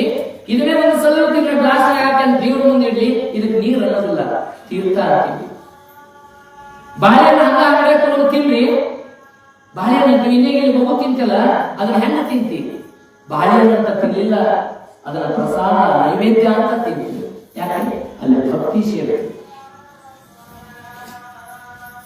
ಯಾವುದರಲ್ಲಿ ಭಕ್ತಿ ಸೇರುತ್ತಲ್ಲ ಅದೆಲ್ಲವೂ ಕೂಡ ಭಗವಂತನನ್ನ ಕಾಣಿಸುತ್ತೆ. ಅಂದ್ರೆ ನನ್ನ ಆಚಾರ ವಿಚಾರಗಳಲ್ಲಿಯೂ ಭಕ್ತಿ ಇರಬೇಕು. ಬಹುಶಃ ಇವರು ಈಗ ಕಳೆದ 6 ಗಂಟೆಯಿಂದ ಬಂದಾರ, ಒಂದು 4 ಕ್ಲಾಸ್ 3 ಕ್ಲಾಸಲ್ಲಿ ವ್ಯಯ ಮಾಡೋದು. ಎಷ್ಟೋ ಪೇಷಂಟ್ಗಳು ಬಂದು ಹೋಗ್ಯಾವಲ್ಲ, ದುಡ್ಡು ಮಾಡೋದಿತ್ತಲ್ಲ. ಆದ್ರೆ ಅವ್ರು ಬಂದಿರುವಂತದ್ದು, ನನ್ನ ದವಾಖಾನೆ ಬರಕ್ ಹೋಗ್ಬೇಡ, ನೀವು ಆರೋಗ್ಯವಂತರಾಗಲಿ, ಆರೋಗ್ಯ ನಿಮ್ಮ ಕೈಯಾಗ ಐತಿ. ಯಾಕೆ ನನ್ನ ನೋಡ್ಕೊಂಡು ಬರ್ತೀರಿ? ಆಸ್ಪತ್ರೆಗಳನ್ನ ಯಾಕೆ ನೋಡ್ಕೊಂಡು ಬರ್ತೀರಿ? ಹಿಂಗೆ ಹೇಳೋರು ವೈದ್ಯರು ಅದಾರ ಅನ್ನೋ ಆಲೋಚನೆ ಮಾಡಿದಾಗ, ಇಂಥ ವೈದ್ಯರು ಇಂತಹ ಅಂತ ಆಲೋಚನೆ ಮಾಡಿದಾಗ ನಾನು ಮೊದಲೇ ಹೇಳಿದೆ, ವೈದ್ಯೋ ನಾರಾಯಣ ಹರಿ. ಬಹುಶಃ ವೈದ್ಯರಿಗೆ ಎಂತ ಕಷ್ಟ ಇರ್ಬೇಕಂದ್ರೆ, ದಿನದ 24 ಗಂಟೆಗಳ ಕಾಲ ಅವರು ಅಲ್ಲಿರ್ಬೇಕು. ನಮ್ಮನ್ನ ಆರಾಮ ಅವ್ರಿಗೆ ಇರೋದಿಲ್ಲ, ಯಾವಾಗ ಬಂದು ವ್ಯವಸ್ಥಾನ ಹೋಗ್ತಿಲ್ಲ. ಏನಾಗುತ್ತಂದ್ರೆ, ಒಂದು ಆಸ್ಪತ್ರೆಗೆ ಒಬ್ಬ ಯಜಮಾನ ಮಗ ಬಹಳ ಕಾಯಿಲೆ, ತೀವ್ರ ಕಾಯಿಲೆ, ಆಸ್ಪತ್ರೆಗೆ ಕರ್ಕೊಂಡ್ ಬಂದ. ಆಸ್ಪತ್ರೆಯಲ್ಲಿ ಡಾಕ್ಟರ್ ಇಲ್ಲ, ಬರೀ ನರ್ಸ್ ಅದರ. ಅವನಿಗೆ ಗಂಭೀರ ಕಾಯಿಲೆ. ತಕ್ಷಣ ಏನಾಗಬೇಕು? ಬಂದ ಶಸ್ತ್ರಚಿಕಿತ್ಸೆ ಆಗಬೇಕು, ಆಪರೇಷನ್ ಆಗಬೇಕು. ಆಪರೇಷನ್ ಆಗಬೇಕು, ಡಾಕ್ಟರ್ ಇಲ್ಲ. ಆ ಏನು ರೋಗಿ ಇದ್ದಲ್ಲ ಮಗು, ಆ ಮಗುವಿನ ತಂದೆ ಸಿಕ್ಕಾಪಟ್ಟೆ ಡಾಕ್ಟರ್ ಭಯ ದವಾಖಾನೆ ಡಾಕ್ಟರ್ ಇಲ್ಲ ಅಂತ ಏನು ಸಿಕ್ಕಾಪಟ್ಟೆ ಬೈಯುತ್ತ. ಆ ಪಾಪ ನರ್ಸ್ ಬರ್ತಾರೆ, ನಮ್ ಡಾಕ್ಟರ್ ಬರ್ತಾರೆ, ಬರ್ತಾರೆ, ಏನೋ ಅನ್ನೋದು ಆರಾಮಿದೆ, ಸ್ವಲ್ಪ ಕೂಲಾಗಿ ಸಿಕ್ ಮಾಡ್ಕೊಂಡು ಏನ್ ಹೇಳಿದ್ರು ಕೇಳಾಗ್ತದೆ. ಡಾಕ್ಟರ್ ಬರ್ತಾರೆ, ಬಂದಾದ್ಮೇಲೆ ಆ ಏನು ಪೇಷಂಟ್ ಕರ್ಕೊಂಡ್ ಬಂದಿದ್ದ ಯಜಮಾನ ಡಾಕ್ಟರ್ಗೆ ಸಿಕ್ಕಾಪಟ್ಟಿ ವೈದ್ಯರ ಏನ್ರಿ, ನನ್ನ ಮಗ ಸಾವು ಬದುಕಿನ ನನಗೆ ಹೋರಾಟ ಮಾಡಕತ್ತಾನ, ಯಾವಾಗ ಸಾಯ್ತಾನೆ ಗೊತ್ತಿಲ್ಲ, ನೀವ ದವಾಖಾನೆಗಿಲ್ಲ, ನೀವ್ಯಾಕ್ರಿ ದವಾಖಾನೆ ಇಲ್ಲಿಕಂದ್ರೆ ಈ ದವಾಖಾನೆ ಯಾಕಿರ್ತೀರಿ ಅಂತ ತಿಳ್ಕೊಂಡು ಏನು ಅವನ ಬಾಯಿನ ಪದಗಳು ಎಷ್ಟು ಬರ್ತಾವಲ್ಲ ಆ ಡಾಕ್ಟರ್ ಸಮಾಧಾನ ಮಾಡ್ಕೋ ನಾನೆಲ್ಲ ಭಗವಂತನ ನಾನು ಏನ್ ಮಾಡ್ತೀನಿ ಅಂತ ತಿಳ್ಕೊಂಡು ಹೋಗ್ತಾರ. ಆಪರೇಷನ್ ಮಾಡಿದವ್ರ ಇವು ಏನ್ ಪೇಷಂಟ್ ಇವ್ರ ಜೊತೆ ಏನು ಮಾತಾಡಲ್ಲ, ಸೀನ್ ಹೋಗ್ಬೇಕಾರ. ಸೀನ್ ಹೋಗೋದು ಮತ್ತು ಸಿಟ್ಟು ಬರ್ತದೆ. ಇದೇನಿದು ಆಪರೇಷನ್ ಮಾಡಿದವರು ಏನಾಯ್ತು ನನ್ನ ಮಗಳ ಪರಿಸ್ಥಿತಿ ಏನಾಯ್ತು ಹೇಳಲ್ಲ ಅಂತ ಮತ್ತೆ ನರ್ಸ್ ಕೂಡ ಮತ್ತೆ ಒದ್ದಾಡ ಆಗ ನರ್ಸ್ ಹೇಳಲ್ಲ ಹಂಗೆಲ್ಲ ಒದ್ದಾಡ್ರೆ ನಮ್ಮ ವೈದ್ಯರ ಅವ್ರು ಯಾರು ಹೊರಡಾರಂದ್ರೆ ಅವ್ರ ಮಗ ಸತ್ತಾನ ತೀರ್ಕೊಂಡ ಮಗನ ಅಂತ್ಯ ಸಂಸ್ಕಾರ ಆಗಲಿಲ್ಲ. ಆದ್ರೆ ಇಲ್ಲಿ ದವಾಖಾನೆಯಲ್ಲಿ ಒಂದು ಪೇಷಂಟ್ ಬಂದ ತಕ್ಷಣನೇ ಉರುಳಿ ಬಂದಾರ. ನನ್ನ ಮಗ ಸತ್ತವಳಿದ್ದ ಅವನ ಸತ್ತವನ್ನು ಬದುಕಿಸಕ್ಕಾಗಲ್ಲ, ಜೀವನ ಮರಣದ ಮಧ್ಯೆ ಹೋರಾಟ ಮಾಡ್ತಾ ಇರುವಂತ ಆ ಪೇಷಂಟ್ ಉಳಿಸ್ಬೇಕಂತ ತಿಳ್ಕೊಂಡು ಬಂದು ಆಪರೇಷನ್ ಮಾಡಿದಾರ. ನಿನ್ನ ಮಗಗೆ ಏನೂ ಆಗೋದು ಅಂತ ಹೇಳ್ಯಾರ, ಆರಾಮಾಗ್ತಾನ ಅಂತ ತಿಳ್ಕೊಂಡು ಹೇಳ್ಯಾರ. ಅದಕ್ಕೆ ಅವ್ರ ಲಘು ಬಗೆಯಿಂದ ಅಂತ್ಯ ಸಂಸ್ಕಾರ ಮಗನ ಅಂತ್ಯ ಸಂಸ್ಕಾರ ಮಾಡಬೇಕು. ಯಾಕೆ ವಿಚಾರ ಇದೆ ಅಂದ್ರೆ ಒಮ್ಮೊಮ್ಮೆ ನಾವು ಏನ್ ಮಾಡಬೇಕು, ಆವೇಶಕ್ಕೊಳಗಾಗಿ ಕೋಪಕ್ಕೊಳಗಾಗಿ ನಾವು ಏನೇನೋ ಅಚಾತುರ್ಯಗಳನ್ನು ಮಾಡಬೇಕು. ಯಾವ ಪರಿಸ್ಥಿತಿಯಿಂದ ಆ ರೀತಿ ಆಗೈತಿ ಈ ಚಿಂತನೆ ಆಗಬೇಕಲ್ಲ. ಇವತ್ತು ಒಬ್ಬ ರೋಗಿ ಆಸ್ಪತ್ರೆಗೆ ಬರ್ತಾನಂದ್ರೆ ಇವತ್ತು ನಾವು ನೋಡ್ರಿ ಮೊದಲೆಲ್ಲ ಬರೀ ನಾಡಿ ಮೇಲೆ ಔಷಧ ಕೊಡ್ತೇವೆ. ನಮ್ಮ ಹಾರ್ಟಿಗೆ ಎಷ್ಟು ಅದೇ ಈಗ ಏನಿಲ್ಲ ಮೊದಲ ಇವೆಲ್ಲ ಪರೀಕ್ಷೆ ಆಗಬೇಕು. ನಾನು ಒಬ್ಬರು ವೈದ್ಯರಿಗೆ ಪ್ರಶ್ನೆ ಮಾಡಿದೆ, ಸರ್ ಆ ರೋಗಿಯ ಲಕ್ಷಣಗಳ ಮೇಲೆ ನಿಮಗೇನಾದರೂ ಗುಣಪಡಿಸಲಿಕ್ಕೆ ಆಗೋದಿಲ್ಲ, ಯಾಕೆ ಇವನ್ನೆಲ್ಲ ಪರೀಕ್ಷೆ ಮಾಡ್ತಿದ್ದೇವೆ? ಪರೀಕ್ಷೆ ಮಾಡಿದ್ರೆ ಎಲ್ಲ ನೆಗೆಟಿವ್ ಅಂತ ಬರ್ತಾವ. ಆಮೇಲೆ ಹೇಳ್ತಾರ ಆರಾಮೈತಿ ಇವತ್ತು ಗುಳಿಗೆ ತಗೊಂಡ್ರು ಓದ್ಬಿಡು. ಗುಳಿಗೆ ಚೀಟಿ ಕೊಟ್ಬಿಡ್ತಾರ. ಆ ಗುಳಿಗೆ ಚೀಟಿ ಹೆಂಗ್ ಕೊಡ್ತಾರ ಅಂದ್ರೆ ಆ ಅಂಗಡಿಯಾಗ ಮತ್ತೆ ಅವ್ರಿಗೆ ಅಷ್ಟ ಗೊತ್ತಾಗಬೇಕು, ಮತ್ತೆ ಯಾರಿಗೂ ಗೊತ್ತಾಗಲ್ಲ. ಹಿಂಗ ಗುಳಿಗೆ ಚೀಟಿ ಬರ್ತದಂತ ತಗೊಂಡ್ರೆ ಬ್ಲಡ್ ಶಾಪ್ ಆಗ್ಬೋದಂತ, ಮುಂದೊಂದು ಬರ್ತಿದ್ದಂತ ಹಿಂದೊಂದು ಟೆಸ್ಟ್ ಬರ್ತಿದ್ದಂತ ಬರೀ ನಾವು ಹೇಳಿರ್ತಾರ. ಅವ ಪೇಷಂಟ್ ಬಂದವ ಗುಳಿಗೆ ತೊಗೊಳಬಾರ್ದವ ನೋಡ್ಬೇಕಲ್ಲ, ಈ ಮುಂದಿನ 3 ಅಷ್ಟ ಸಿಗ್ತಾವ, ಹಿಂದಿನ ಬರಲ್ಲ. ಇದು ಸ್ಟಾಕ್ ಆಗಿ ಕಡೆ ಇದು ಒಂದು ವಾರ ಬಿಟ್ಟು ಬರ್ತೈತಿ, ಅದಕ್ಕೆ 3 ಬರ್ತದೆ ತಗೊಂಡು ಹೋಗಂತ ಹೇಳಿ ಅವ ಗುಳಿಗೆ ತಗೊಂಡು ಹೋಗೋಣ. ಡಾಕ್ಟರ್ ಹೋಗಿ ಡಾಕ್ಟರ್ ನೀವು ಬಂದಿರಲ್ಲಿ ಈ 3 ಗುಳಿಗೆ ಅಷ್ಟ ಸಿಕ್ಕಾವ್ರಿ, ನೀವು ಹಿಂದೆ ಏನು ಬಂದಿರಲ್ಲ ಅವು ಸಿಕ್ಕಿಲ್ಲ, 1 ವಾರ ಆದ್ಮೇಲೆ ಸಿಗ್ತಾವ ಅಂತ ಹೇಳಿ ಅದಕ್ಕೆ ಇವ್ರು ಮತ್ತೆ ಹ್ಯಾಂಗ್ ಮಾಡ್ರಿ ಹೌದಾ ಅಂತ ಹಿಂದೆ ನೋಡ್ತಾರ. ಯಾರ ಹಿಂಗ ನೀವು ಕಳಿಸಿದ್ರಲ್ಲ ಅವ್ರಿಗೆ ಹೌದಾ ಲೇ ಹುಡುಗ ಮಗನ ನನ್ನ ಪೆಣ್ಣು ನೂರಾಗ ಹಿಂದೆ ಗಿಚ್ಚಿನಿ ಅವ್ನು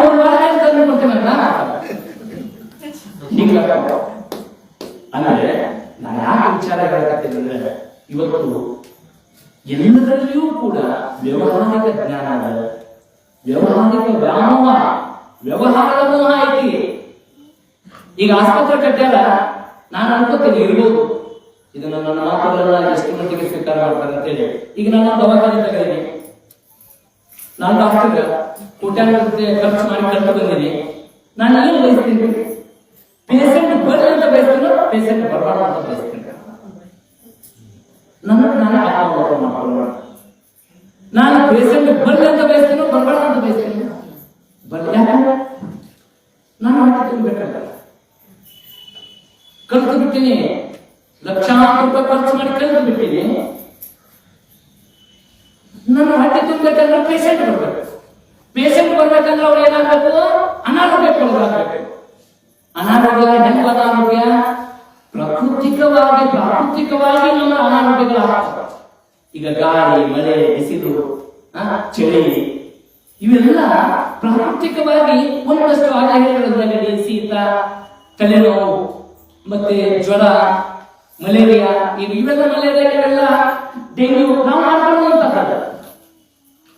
ಅಂದ್ರೆ ಯಾರೇ ಇದ್ರೂ ಕೂಡ ಅಲ್ಲಿ ಸಾಮಾಜಿಕ ಚಿಂತನೆ ಇಲ್ಲ. ಯಾಕೆ? ಸ್ವಾರ್ಥ ಇದೆ. ನಾನು ಕೇಸೆಟ್ ಬರಬೇಕಿಲ್ಲ. ಆದರೆ ನಮ್ಮ ಬೊಂಬೆ ಸರ್ ಅವರು 3-4 ಗಂಟೆಗಳ ಕಾಲ ಇಂಥ ಒಂದು ಸತ್ಸಂಗದಲ್ಲಿ ಭಾಗವಹಿಸಿ ಅಲ್ಲಿ ವೈದ್ಯಕೀಯ ಚಿಕಿತ್ಸೆಯನ್ನು ನೀಡಿ ಅದರಿಂದ ಬರುವಂತಹ ಹಣವನ್ನು ಪಡೆದುಕೊಳ್ಳಬಹುದು. ಆದರೆ ಅವರು ನಿಸ್ವಾರ್ಥದಿಂದ ಜನರ ಹಿತಕ್ಕಾಗಿ,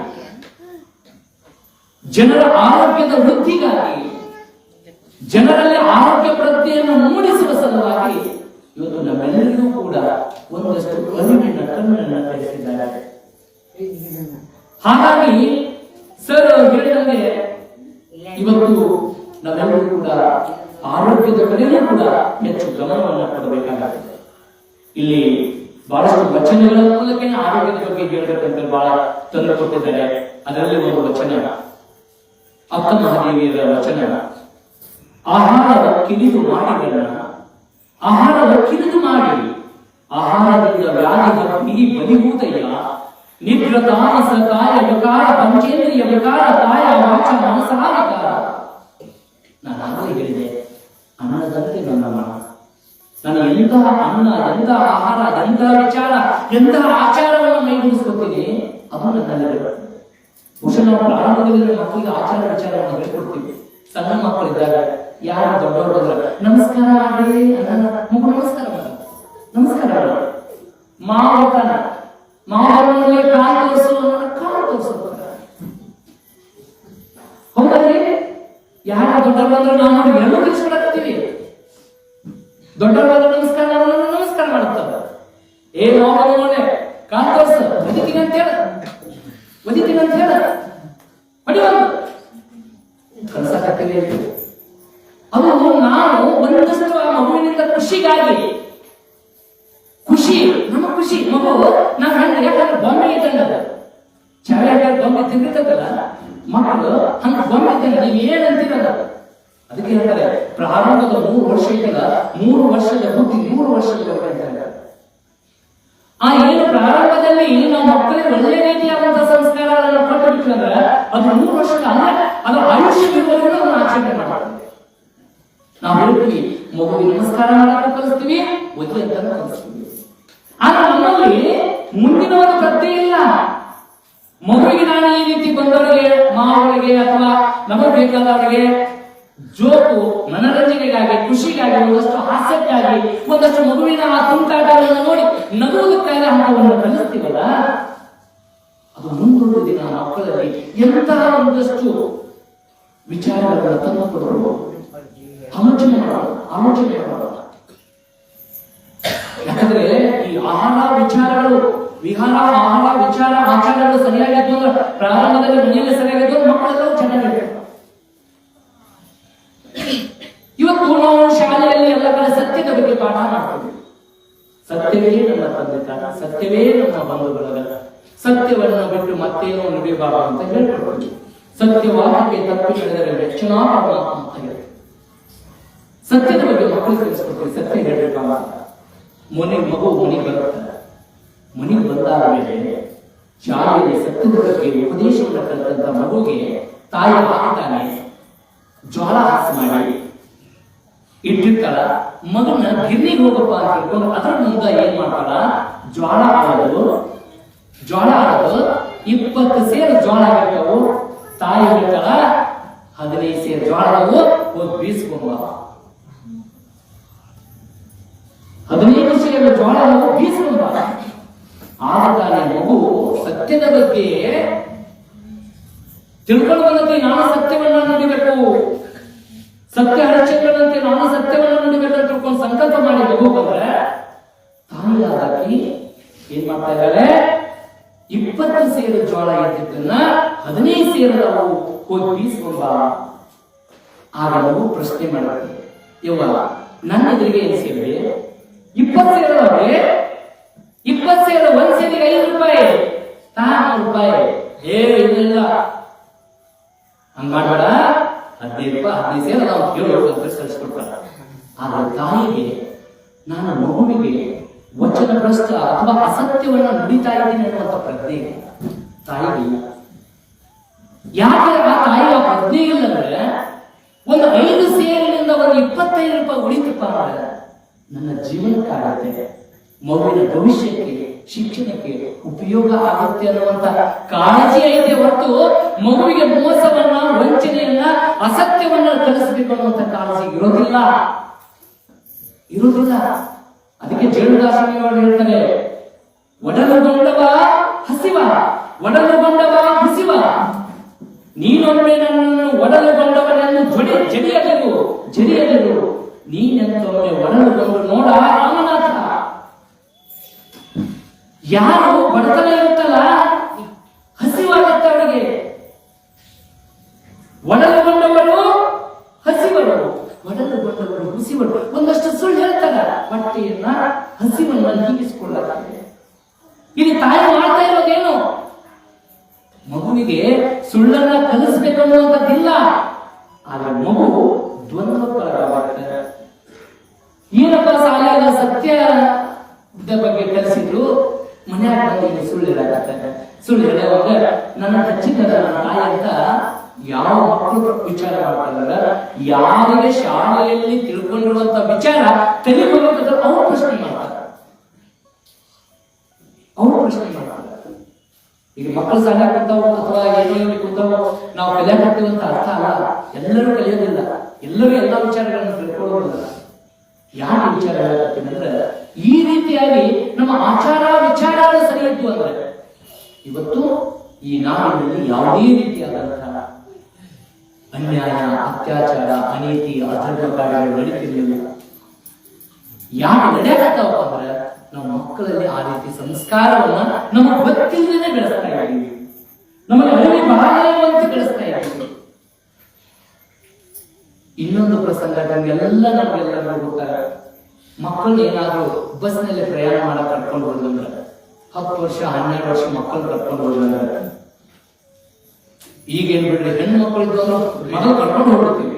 ಏನೇ ಗಂಡು ಮಕ್ಕಳ ಮತ್ತೆ ಬಚ್ಚಿಸ್ಕೊಂಡು ಬೇಡ ಮಣ್ಣು ಪ್ರಶ್ನೆ ಹೇಳ್ತೀವಿ. ಗಂಡು ಮಕ್ಕಳು ಮಾಡಬೇಕು, ಹೋಗಿ ಮಕ್ಕಳಿಗೆ ಗಂಡು ಹುಡುಗರು ಮಕ್ಕಳಿಗೆ ಮಾಡಿ. ಯಾಕಂದ್ರೆ ನಮ್ಮ ಅಕ್ಕನ ತಂಗಿನ ಕರ್ಕೊಂಡು ಹೋಗ್ತಾರ, ನಮಗೆ ಕರ್ಕೊಂಡು ಹೋಗ. ಈ ಬಸ್ನಲ್ಲಿ ತಾಯಿಗಳು ಈ ಮಕ್ಕಳು ಕರ್ಕೊಂಡು ಬಂದ್ರಂದ್ರ ಆ ನಿರ್ವಾಹಕರಿಗೆ, ಕಂಡಕ್ಟರ್ಗೆ ಒಂದು ಸ್ವಲ್ಪ ಎಕ್ಸ್ಟ್ರಾ ಕೆಲಸ ಮಾಡ್ಬೇಕು. ಟಿಕೆಟ್ ಕೇಳ್ತಾರ, ಮೊದಲ ಕಂಡೀಷನ್ ಮಾಡಿರ್ತೀವಿ ಮಕ್ಕಳಿಗೆ. ಅದು 7ನೇ ಓದ್ತಿತ್ತಂದ್ರೆ ನೀ 3ನೇ ಓದ್ತೀಯ ಕಂಡೀಷನ್ ಮಾಡಿ ಹಾಕ್ಸಿರ್ತೀವಿ ಮಗಳು. ಅದಂತದ್ದು ಯಾಕೆ ಅಂತ ಹೇಳಿ ಸುಮ್ಮನೆ ಗೊತ್ತಾಗುತ್ತೆ. ಅವ ಬರ್ತಾನ, ಫುಲ್ ಟಿಕೆಟ್, ಇಲ್ಲ ಅಯ್ಯಪ್ಪ ಅದು 3ನೇ ಸಾಲಿ ಹೋಗ್ತೈತಿ, ನಿಂದ ಏನೈತಿ 12 ವರ್ಷ ನಂತರ 3ನೇ ಎಷ್ಟಾಗ್ತದೆ ನೀನ ನೋಡು, ಎಷ್ಟಾಗ ವಯಸ್ಸು ಇನ್ನೂ 9-10 ವರ್ಷ ಕೇಳ್ಬೇಕಾರ. ಆ ಮಗು ಹೇಳ್ತದೆ ಎಷ್ಟೈತೆ, ನಾ 3ನೇ ಅಂತ ಹೇಳ. ಯಾಕೆ ಇಲ್ಲಿಂದ ಬಾಗಲಕೋಟೆಗೆ 50 ರೂಪಾಯಿ ಐತಿದ್ರೆ ಮಗುವಿಗೆ 50 ರೂಪಾಯಿ ಖರ್ಚು ಮಾಡೋದಾಗಿ ಅರ್ಧ 25 ರೂಪಾಯಿ ಹೊಡಿತೈತಿ. ಇಷ್ಟೇ, ಬೇರೆ ಏನಿಲ್ಲ. ಜೀವನ ಅಂದ್ರೆ ಇಷ್ಟೇ. ನಾನು ಸುಳ್ಳು ಹೇಳಕತ್ತೀನಿ ಅಂದ್ರೆ ಏನೋ ನನಗೆ ಆಪತ್ತೈತಿ, ಅದನ್ನ ಈಗ ತಪ್ಪಿಸ್ಕೋಬೇಕಾಗಿ. ಈಗ 7 ಗಂಟೆ ಕಾರ್ಯಕ್ರಮ, 7ಕ್ಕೆ ಬರ್ಬೇಕಂತ ಹೇಳ್ಯಾರ. ನಾ ಇನ್ನೂ ಮನೆ ರೆಡಿ ಆಗಿರ್ತೀನಿ, 7 ಆಗೈತಿ ಸರ್ ಬಂದಿದ್ರೆ ಈಗ ಇಲ್ಲೇ ಇದೆ. ಅದು ಅನಿವಾರ್ಯತೆಗಳಿರ್ತಾವ. ಯಾಕೆ ವಿಚಾರಗಳನ್ನ ಹೇಳಕತ್ತಂದ್ರೆ, ಈ ಕುಟುಂಬದಲ್ಲಿನೇ ಇಂಥ ಆಹಾರದ ಪದ್ಧತಿ ವಿಶೇಷವಾಗಿ ಇವತ್ತು ಮಕ್ಕಳಿಗೆ ಜಂಕ್ ಫುಡ್ಗಳಿಗೆ ದಾಸ ಆಗ್ತಾ ಇದೆ. ಮೊದಲು ಬಿಸ್ಕಿಟ್ ಅಂದ್ರೆ ಒಂದೇ ಇರ್ತದೆ, ಬಿಸ್ಕಿಟ್ ಅಂದ್ರೆ ಒಂದೇ ಇತ್ತು. ಯಾರು ಬಿಸ್ಕಿಟ್ ಒಯ್ತಿದ್ವಿ, ಯಾವ್ದು ಇವತ್ತಿಗೂ ಕೂಡ ಅದೇ ಕ್ವಾಲಿಟಿ, ಅದೇ ಇದು, ಅದ್ರ ಬೆಲೆನೂ ಕೂಡ ಹೆಚ್ಚಾಗಿಲ್ಲ. ನಾವು ನಿಜವಾಗ್ಲೂ ಮೆಚ್ಚಬೇಕು. ಆದ್ರೆ ಇವತ್ತು ಎಲ್ಲ ದೊಡ್ಡ ದೊಡ್ಡ ಮಾರ್ಕೆಟ್ ನಮ್ಮ ಸಂಖ್ಯೆ ಇವತ್ತು ಸಣ್ಣ ಸಣ್ಣ ಅಂಗಡಿ ಹೋಗಬೇಕು. ನಾವೆಲ್ಲ ಅಗದಿ ಇದನ್ನೇ ತಗೊಂಡು ಮಾಡಿ ಹೋಗ್ತೀವಿ. ನಮಗೆ ಏನೇನ್ ಬೇಕು ನಾವ ಅಕ್ಕಿ ಬೇಕಾದ್ರೆ ನಾವ ತಗೊಂಡು, ನಾವ ತೂಕ ಮಾಡ್ಕೊಂಡು, ನಾವ ಕಟ್ಕೊಂಡು, ನಾವ ಇಟ್ಕೊಳ್ಳೋದು.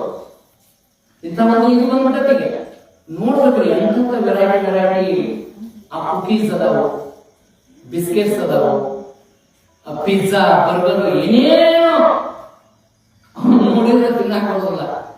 ಅಂತವುಗಳನ್ನ ನಮ್ಮ ಮಕ್ಕಳು ಬಯಸಾಕತ್ತಾರೆ. ಯಾಕೆ ಬಯಸಾಕತ್ತಾರ? ಆಕರ್ಷಣೆ. ಆಗ ಸರ್ ಹೇಳಿದ್ರು, ನಾನು ಸರ್ ಇದು ಬಹಳ ನನ್ನ ಮಕ್ಕಳು ಎಲ್ಲಾರು ಇದ್ರ ಬಗ್ಗೆ ಇದನ್ನ ಕೈಯಾಗಿ ಹಿಡಿದ್ರು ಅಂದ್ರೆ ಈ ಸ್ಪಿಂಚ್ ಅಂದ್ರೆ ನೀವು ಹೇಳಿದ್ರೆ ಸರ್ ಸ್ಟಿಂಗ್ ಅದ್ರ ಕೂಡನ ಇಲ್ಲಿ ಯುದ್ಧ ಮಾಡಿ ದೂರ ಹಾಕೋಣ ನೋಡ್ಬೇಕ್ರೆ ನಾವು ಅಡ್ವರ್ಟೈಸ್ ನಿಮ್ಮ ಮುಖ ಅತಿ ಬೆಳ್ಳಗಾಗಬೇಕು ಹಚ್ಕೊಂಡಿದ್ದೇನೆ ಕರ್ಕೊಂಡು ಅವ್ರು ಹಚ್ಕೊಂಡಾರ ಆಮೇಲೆ ನೋಡ್ಬೇಕು, ಮುಂಜಾನೆ ಹಚ್ಕೊಂಡ ನೋಡ್ಬೇಕು, ಅವ್ರು ಗೊತ್ತಾಗತ್ತೆ ಅವ್ರು ಹಚ್ಕೊಂಡು ಏನು ಅಡ್ವರ್ಟೈಸ್ ಕೊಡ್ತಾರೆ. ನಾ ಅನ್ಕೋತಿರ್ತೀನಿ ನಟನೆನೇ ಬೇರೆ, ಜೀವನನೇ ಬೇರೆ. ನಟನೆನೇ ಬೇರೆ, ನಮಗೆ ಪ್ರಕೃತಿ ದತ್ತವಾಗಿ ಸೌಂದರ್ಯ ಬೇಕು. ಯಾವುದೋ ಮತ್ತೊಂದು ಸೌಂದರ್ಯ ವರ್ಧಕವನ್ನ ನಾವು ಹಚ್ಕೊಂಡು ನಾವು ಸುಂದರವಾಗ್ತದೆ ಕ್ಷಣಿಕ ಆ ಕ್ಷಣ ಇರ್ಬೋದು. ಆ ಸಮಯ ದಾಟಿ ಹೋದ್ರೆ ನಾವೆಲ್ಲರೂ ಕೂಡ ಮತ್ತೆ ಮೂಲ ರೂಪದಲ್ಲೇ ಕಾಣ್ತೀವಿ. ನಮ್ಮ ರೂಪ ಬದಲಾವಣೆ ಮಾಡಕ್ಕೆ ಯಾವ ರೂಪದಿಂದ ಆಗೋದು, ಮೂಲ ರೂಪ ಏನಿರ್ಬೇಕು ಇರಬೇಕಾದ ಬರಲೇಬೇಕು. ಆ ದಿಕ್ಕಿನಲ್ಲಿ ಇವತ್ತು ನಾವೆಲ್ಲರೂ ಆಹಾರ, ಆಚಾರ, ವಿಚಾರ ಇವೆಲ್ಲವುಗಳನ್ನ ನಮ್ಮ ಜೀವನದಲ್ಲಿ ಸರಿಯಾದ ರೀತಿಯಲ್ಲಿ ಹಿತವಾದಂತಹ ಆಹಾರವನ್ನ ಮಿತವಾಗಿ ಋತುಮಾನಕ್ಕೆ ತಕ್ಕಂತೆ ಸೇವಿಸಿದ ಇಲ್ಲಿ ಹಿರಿಯರು ಮಾಡಿದ್ದು. ಈಗ ಹಬ್ಬ ಹರಿದಾಗ ಅಷ್ಟೇ ನಾವೇನ್ ಮಾಡ್ತಿದ್ವಿ, ಸಿಹಿಯನ್ನ ತಯಾರು ಮಾಡಿ ಎಲ್ಲರೂ ಸಂದರ್ಭದಿಂದ ತಂತಿದ್ವಿ. ಎಷ್ಟು ಆನಂದ ಇರ್ತಿತ್ತು. ಒಂದು ಯಾವುದೇ ಹಬ್ಬ ಮಾಡಿದ್ರೆ ಅಲ್ಲಿ ಬಹಳ ಸಂಭ್ರಮ ಇತ್ತು. ಇವತ್ತು ಎಲ್ಲ ಹಬ್ಬಗಳು ಕೂಡ ಕಾಟಾಚಾರಕ್ಕೆ ಒಲ್ಲದ ಮನಸ್ಸಿನಿಂದ ಹಬ್ಬ ಮಾಡಕತ್ತೀವಿ. ಅಲ್ಲಿ ಏನು ಸಂಭ್ರಮ ಇಲ್ಲ. ಸುಮ್ಮನೆ ಎಲ್ಲರೂ ಅವ್ರ ಮಕ್ಕಳ ಮನೆಯವ್ರು ಮಾಡಕತ್ತಾರ, ನಾವು ಮಾಡೋದು, ಅವ್ರು ಮಾಡಕತ್ತಾರಂತೆ ನಾವು ಮಾಡೋದು. ಆದರೆ ಪ್ರತಿಯೊಂದು ಧರ್ಮ ಮತ್ತು ಆಚರಣೆಗಳಲ್ಲಿಯೂ ಕೂಡ ಜೀವನ ವಿಜ್ಞಾನ ಅಂತ ಜೀವನ ವಿಜ್ಞಾನವನ್ನ ನಾವು ನೀವೆಲ್ಲರೂ ಕೂಡ ರೂಢಿಸಿಕೊಂಡು ಇವತ್ತು ನಿಜವಾಗ್ಲೂ ಬಹಳ ಖುಷಿಯಾಗಿದೆ. ನಾವು ಆರೋಗ್ಯದ ಬಗ್ಗೆ ಬಹಳ ಅದ್ಭುತವಾದಂತಹ ವಿಚಾರಗಳನ್ನ ನಮ್ಮೆಲ್ಲ ತಿಳಿಸಿಕೊಡ್ತೀವಿ. ನಿಮ್ಮ ಒಂದು ವಿಚಾರಗಳ ಮೇಲೆ ನಾನು ಕೂಡ ಒಂದಷ್ಟು ನನಗೆ ಒಂದೆರಡು ವಚನಗಳ ಮೂಲಕ ನನ್ನ ಮಾತುಗಳನ್ನ ಆಲಿಸಿದ್ದೀನಿ. ನಾಳೆ ಯಥಾರೀತಿ ಮತ್ತೆ ವಚನೋಪನ್ಯಾಸದಲ್ಲಿ ಏನು ನಮ್ಮ ಅರಿಷ ವರ್ಗಗಳಲ್ಲಿ ನಾಳೆಗೆ ಮದ ಅನ್ನುವಂಥದ್ದು, ಅಹಂಕಾರ ಅನ್ನುವಂಥದ್ದು ಹೀಗೆ ಉತ್ಪತ್ತಿ ಆಗತ್ತೆ. ಯಾಕೆ ನಾವು ಎಲ್ಲರೂ ಕೂಡ ಅಹಂಕಾರಿಗಳಾಗ್ತೀವಿ ಅನ್ನುವಂಥ ಒಂದಷ್ಟು ವಿಚಾರಗಳನ್ನ ನಿಮಗೆ ಹಂಚಿಕೆ ಮಾಡ್ತಾ ನಾಳೆ ದಿನ ಮತ್ತೆ ನಾವೆಲ್ಲರೂ ಕೂಡ ಸರಿಯಾದ ಸಮಯಕ್ಕೆ ಸೇರೋಣ ಅಂತ ತಮ್ಮನ್ನು ಮನವಿ ಮಾಡ್ತಾ ಅವಕಾಶಕ್ಕೆ ವಂದಿಸಿ ಎಲ್ಲ ಶರಣರಿಗೆ ಭಾಗವಹಿಸಲೇ ಮುಗಿದ ಕೈಗಳ ಮೂಲಕ ಶರಣು ಶರಣ